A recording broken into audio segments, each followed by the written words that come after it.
Here to talk more about this with us and about the mental health in the LGBTQ plus community is licensed marriage and family therapist and ally Kevin Peterson. Kevin, good morning to you, my friend. Thank you so much for being with us and waking up early. Hey, thanks for having me. Well, I want to give context more because I think there was still a lot of criticism about Nassib's announcement there on social media about why did he even have to do this in the first place. And so I wanted just to start this conversation off by giving context to that and having you talk about the importance of why maybe he did that. You know, I think it's important for him to be himself and be open about who he is and where he's at with his life.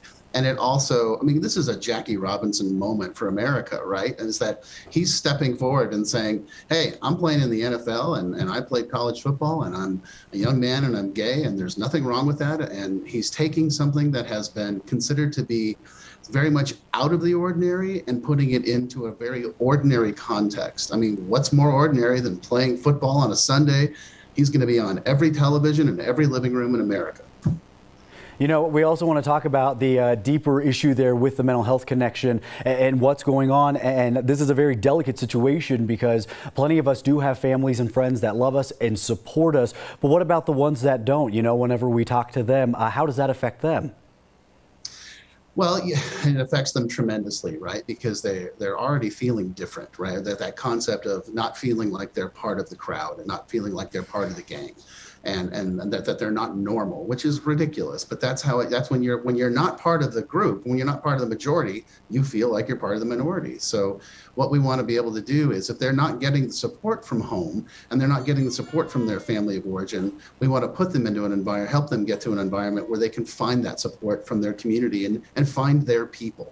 Yeah, and speaking of finding that support and finding their people, what are some specific places that people can go for help in Colorado if they might be looking for something like that? Well, you know, Denver's got some amazing stuff here. There's the center, there's Hey Denver, there's obviously PFLAG, which is also designed for the family members and friends of the LGBTQ community. And then there's also Rainbow Alley, which is designed for adolescents and teens to find a safe space where they can get help working through their stuff and talking about who they are and coming to terms with where they're at. And then always the community mental health centers offer no cost or low cost services as well. Yeah, all right. Kevin Peterson, my friend, thank you so much for your help and your advice this morning and always your love and support. We very much appreciate it. We know someone somewhere needed this information, and we certainly hope that this is going to help lead them to a much happier life. Thank you so much. My pleasure. Thank you.